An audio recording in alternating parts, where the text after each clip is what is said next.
حضرت عمر فاروق رضی اللہ تعالی عنہ. حضرت سیدنا ابو موسیٰ اشعری کہتے ہیں کہ میں نے نا صفائی کی، مال غنیمت کی میں نے صفائی کی، تو ایک دینار مجھے نا کہیں پڑا ہوا مل گیا. تو فرماتے ہمیں اجازت ہوتی تھی کہ ایک آدھ دینار ہم اپنی مرضی سے کہیں خرچ کر سکتے. اگر آپ ناراض نہ ہوں تو ہمارے ہاں جب چیئرمین صاحب، ناظم صاحب ٹھیکے دیتے ہیں تو ٹھیکیدار ان کا چھوٹا بھائی ہوتا ہے یا چچا کا بیٹا ہوتا ہے یا خالہ کا بیٹا ہوتا ہے. وہ خود ناظم ہوتے ہیں اور ان کا چھوٹا بھائی ٹھیکیدار ہوتا ہے. یعنی وہ نا سارا کچھ گھر کے اندر ہی رہتا ہے. گھر کے اندر ایک پیسہ دیتا ہے، دوسرا واپس اس کو واپس کر دیتا ہے. گھر کے اندر ہی. اب تو خیر ہمارے لوگ سمجھدار ہو گئے. ایک بندہ ایک سیاسی جماعت میں ہوتا ہے، دوسرا دوسری میں، اور تیسرا جس کی بھی حکومت آئی، حکومت تو ہماری رہے گی نا. ایک بندہ تو ہے نا اس جماعت میں. یہ اچھا لوگوں نے ایک طریقہ نکالا ہے. تو حضرت عمر کے بیٹا گزر رہا تھا تو حضرت ابو موسیٰ اشعری کہتے ہیں میں نے صفائی کی تو ایک دینار نکلا. تو میں نے وہ ایک دینار نا حضرت عمر کے بیٹے کو دے دیا. میں نے کہا لو بیٹا اپنے چچا کی طرف سے تحفہ. اور گھر جا کے انہوں نے حضرت عمر کو بتایا کہ چچا نے پیسے دیے ہیں. چھوٹے بچے تھے. حضرت عمر نے حضرت ابو موسیٰ اشعری کو بلا لیا اور بلا کے فرمانے لگے میں تو تمہیں اپنا دوست جانتا تھا اور تو نے میری اولاد کو ہی دنیا دار بنانا شروع کر دیا. میرے بچوں کو ہی تم نے دنیا دار پیسوں پہ لگانا شروع کر دیا. میں تو تمہیں یار سمجھتا تھا. فرمایا تمہیں چاہیے تھا میرے بیٹے کو نصیحت کرتے کہ بیٹا پیسوں سے رب راضی نہیں ہوتا، اس کی رضا والے کام کیے جائیں تو رب راضی ہوتا ہے. اور فرمایا تمہیں کوئی اور گھر نہیں ملا تھا تباہ کرنے کے لیے، میرا ہی گھر ملا تھا. اٹھاؤ اپنا دینار اور خبردار آج کے بعد میرے بچوں کے ساتھ یہ والی نیکی نہ کرنا. اور ہمارا کیا سٹیٹس ہے؟ دوستی ہے یہ اس سے جو تحفے زیادہ دے، جو بچوں کو خراب کرنے میں مدد زیادہ کرے، اس کے ساتھ یہ رہنا. حضرت عمر نے گھر پہ اور سب سے بڑھ کر اپنی ذات پہ توجہ کی. حضرت ابو مالک رضی اللہ تعالیٰ عنہ کہتے ہیں میں عمر کے پیچھے پیچھے ایک باغ میں گیا، اکثر اس باغ میں جایا کرتے تھے. اور عمر جا کے نا تو درخت کے نیچے بیٹھ گئے اور فرمانے لگے او امیر المومنین اللہ سے ڈر جا، ورنہ جس رب نے حکومت دی ہے وہ عذاب بھی بڑا دے گا. ڈر جا رب سے. کبھی ساری زندگی حضرت عمر نے اپنا کوئی تعارف نہیں کرایا، کبھی نہیں. ایک بندے نے آپ کے سامنے تعریف کر دی آپ کی تو فرمانے لگے تو خود بھی ہلاک ہوا اور مجھے بھی ہلاک کر دیا. کیا ضرورت پڑی ہے میری تعریفیں کرنے کی؟ اتنی دیر میری تعریف میں لگائی. اللہ کا ذکر کرتا رب تجھے ثواب دیتا، حضور پہ درود پڑھتا تو رب تیرے اوپر رحمتیں نازل کرتا.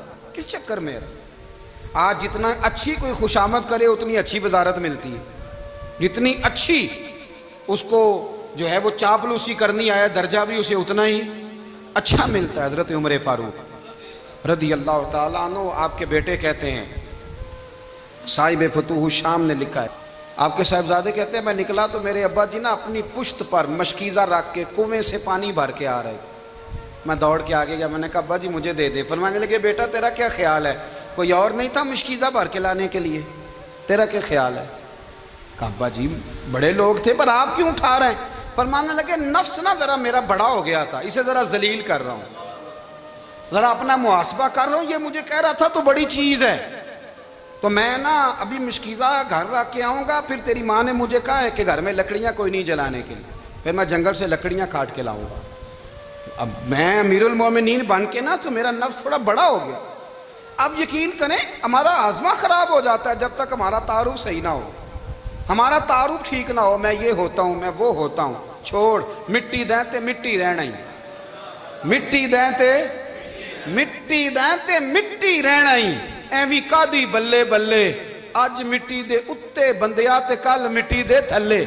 مٹی دیں تے مٹی رہنا ہی کادی بلے. مجھے پوچھ لو، مجھے جان لو، میرا نام لے لو، میں بھی آیا ہوں، میں بھی ہوتا ہوں، میرا بھی یہ تذکرہ ہے. میں بدکار پرانا خادم کسے در ملی نہ ڈھوئی، اے تے واصف یار نے نظر جو کیتی تے واصف واصف ہی ہوئی. یہ تو بڑی بات کی بات ہے، تو بات کی بات ہے صاحب. ورنہ من نانم کے من نانم، جو ہم ہیں اس کا ہمیں پتا تو ہے نا بھائی. کبھی بھی یہ جو ذات کا چکر ہے نا میں بھی ہوں مجھے بھی، او بھائی یاد رکھو میں کون ہوں. یہ جو نام نمود اور یہ خواہشیں اور یہ جو وقار، یہ تو کمزور لوگوں کا طریقہ ہے. جس کو اپنا تعارف کرانا پڑ گیا اس سے بھی زیادہ کمزور کوئی ہے. فوٹو میں دکھاتا پھرتا ہے فلانے کے ساتھ فوٹو فلانے، تو کمزور بندے یہ کام کرتا. حضرت عمر فاروق اللہ اکبر. حضرت عمر جیسا بندہ 24 لاکھ مربع میل کا حکمران اور شاہ روم کو خط لکھ کے کہتا ہے میں منت نہیں کرتا میں حکم دیتا ہوں. اتنا تگڑا بندہ. جنگ قادسیہ کے لیے حضرت سعد بن ابی وقاص کو بھیجا. فتوح شام پڑھ کے دیکھیں. حضرت عمر بڑے پریشان ہیں. اتنے دن ہو گئے کوئی رپورٹ ہی نہیں آئی. اب تو موبائل ہے نا تو ایک منٹ کی رپورٹ لیں آپ, بلکہ آپ ایک منٹ کی فوٹو لیں. آپ رپورٹ تو دور رہ گئی.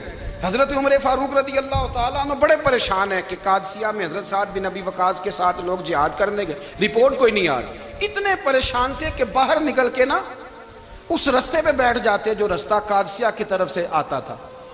اس جو بھی آتا جاتا پوچھتے جنگ کے کیا حالات ہیں. ادھر جب اللہ نے فتح دے دی نا تو حضرت سعد بن ابی وقاص رضی اللہ تعالیٰ عنہ نے نا ایک قاصد کو خط دے کے بھیجا. کہنے لگے عمر کے پاس جاؤ, انہیں اطلاع دو کہ الحمدللہ اللہ نے اسلام کو فتح عطا کر دی. یہ حضرت عمر کو جا کے دینا. وہ بڑے پریشان ہوں گے. وہ جو اس زمانے میں اس طرح ہوتا تھا کہ کئی دور دور سے صحابہ جو دوسرے شہروں کے ملکوں کے رہنے والے ہوتے تھے وہ بھی آ کے شامل ہو جاتے تھے جہاد میں.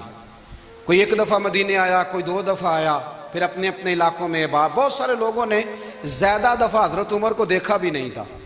وہ جو قاصد خط لے کے آیا تھا نا اس نے 1 دفعہ دیکھا تھا. حضرت عمر بوڑھے ہو گئے, وہ پہچانتا نہیں تھا. میری بات کی سمجھ آ رہی ہے آپ حضرات کو؟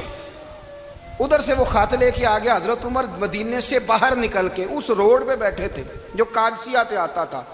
جب وہ اس آدمی کو آتے دیکھا تو حضرت عمر اٹھ کے کھڑے ہو گئے, فرمانے لگے قادسیہ سے آ رہے ہو؟ وہ کیا کہتا ہے؟ پھٹے پرانے کپڑے, ٹوٹے ہوئے جوتے, سر پہ پرانی پگڑی. کہنے لگے غلام مدینے کے رہنے والے ہو؟ حضرت عمر کہنے لگے ہاں مدینے کا ہوں. کہا میں قادسیہ سے آیا ہوں, الحمدللہ اللہ نے اسلام کو فتح دے دی ہے, الحمدللہ کفر کی کمر ٹوٹ گئی ہے. اس نے یہ بات کر کے تو گھوڑے کو ایڑی لگائی, گھوڑا دوڑنے لگا مدینے کے. حضرت عمر بھی ساتھ ساتھ دوڑ رہے. فرمانے لگے اچھا بتاؤ خالد بن ولید کا کیا حال ہے؟ تھوڑا آگے جا کے فرمانے لگے اسامہ بن زید کیسے ہے؟ وہ کہتے ہیں ٹھیک ہے. پھر اس نے اور گھوڑا. عمر ساتھ ساتھ دوڑ رہے ہیں, ساتھ ساتھ.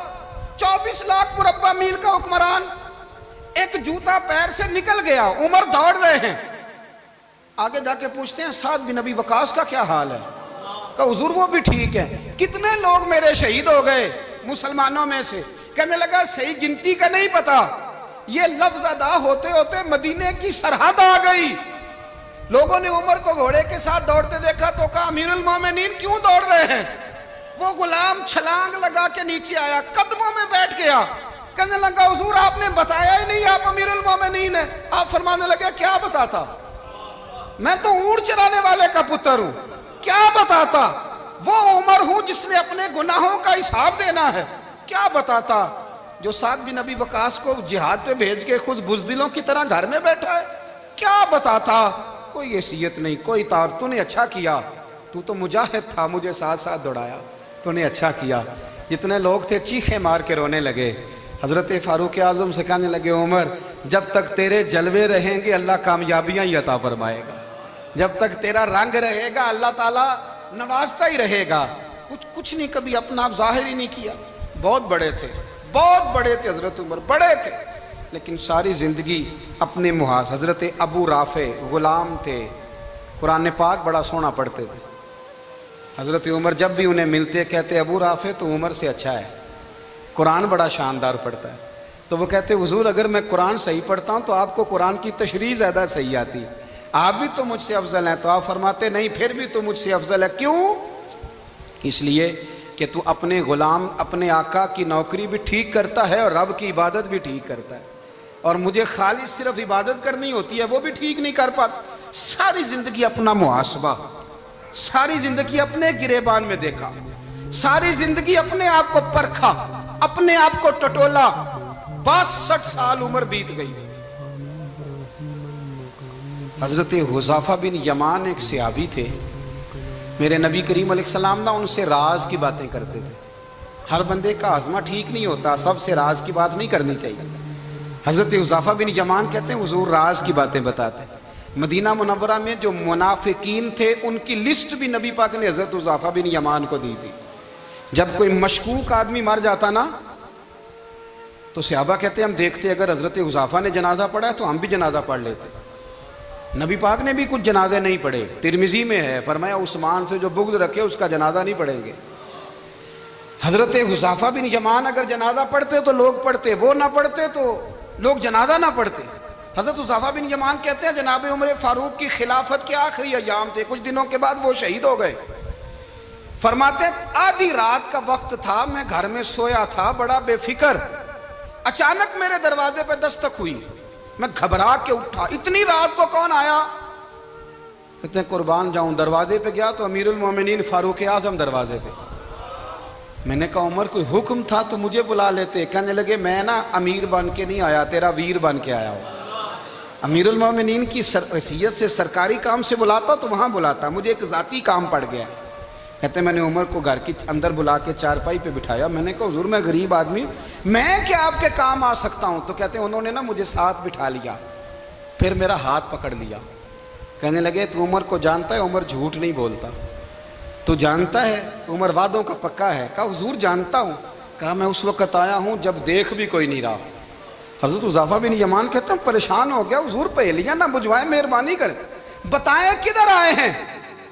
تو حضرت عمر فاروق فرمانے لگے 62 سال کا ہو گیا ہوں, 63 میں چل رہا ہے, داڑھی سفید ہو گئی ہے, پھل پک گیا, اٹھ فریدہ ستیا, داڑھی آ گئی پور, اگا نیڑے آ گئی, پچھا رہ گئی دور. اب قبر اشر کا معاملہ صاف نظر آنے لگا ہے. کہا حضور مجھ سے کیا چاہتے ہیں؟ حضرت عمر رو پڑے, کہنے لگے آج میں عشاء کے بعد نکلا ہوں تو نبی پاک کے صحابہ مجھے نیک کہہ رہے تھے, پھر میں نے بچوں کی ماں سے اور بچوں سے بھی پوچھا ہے, وہ بھی مجھ سے راضی ہیں. پر حذیفہ تیرے ساتھ نبی پاک راز کی باتیں کرتے تھے, سچ بتا کہیں عمر کا نام منافقوں میں شامل تو نہیں؟ سچ بتا ان منافقین میں تو شامل نہیں, کہیں اوپر سے تو نہیں سارا کچھ؟ حضرت حذیفہ بن یمان کہتے ہیں میں باپ کے مرنے پہ اتنا نہیں رویا جتنا عمر کے سوال پہ رویا. میں قدموں میں بیٹھ گیا, میں نے کہا نہیں عمر یہ تو میں نے نہیں سنا, لیکن یہ میں نے نبی پاک سے ضرور سنا ہے کہ میرے بعد اگر کوئی نبی ہوتا تو عمر ابن خطاب ہوتا. یہ میں نے اپنے کانوں سے سنا ہے کہ عمر جس گلی سے گزرے شیطان رستہ بدل جاتا ہے. یہ میں نے اپنے کانوں سے سنا ہے کہ 950 سال حضرت جبریل جناب عمر کی شان بیان کریں تو پھر بھی بیان نہیں ہو سکتا. یہ میں نے ضرور سنا. دوستو ساری زندگی حضرت عمر نے اگر دوسروں کا محاسبہ کیا تو اپنا اور اپنے بچوں کا بھی کڑا خیال رکھا, اپنی ذات پر بڑی توجہ دی. جو لوگ اپنا بھول جاتے ہیں نا, ہمیں اپنی صحت کا بڑا خیال ہے لیکن اپنی روحانی زندگی کا کوئی خیال نہیں ہے, قلبی زندگی کا کوئی تصور نہیں ہے. آپ یقین کریں موٹا آدمی کمزور ہونے کے لیے جدوجہد کر رہا ہے, کمزور طاقتور ہونے کے لیے, لیکن جس کو کتنے دن بیت گئے اللہ رسول کی یاد میں رویا ہی نہیں, کتنے دن بیت گئے نہ سننے کو دل ہی نہیں چاہا, جسے مہینوں بیت گئے اور قرآن پاک کی طرف نظر ہی نہیں گئی, وہ فکر مند ہی نہیں. زندگی زندہ دلی کا نام ہے, مردہ دل کیا خاک جیا کرتے ہیں.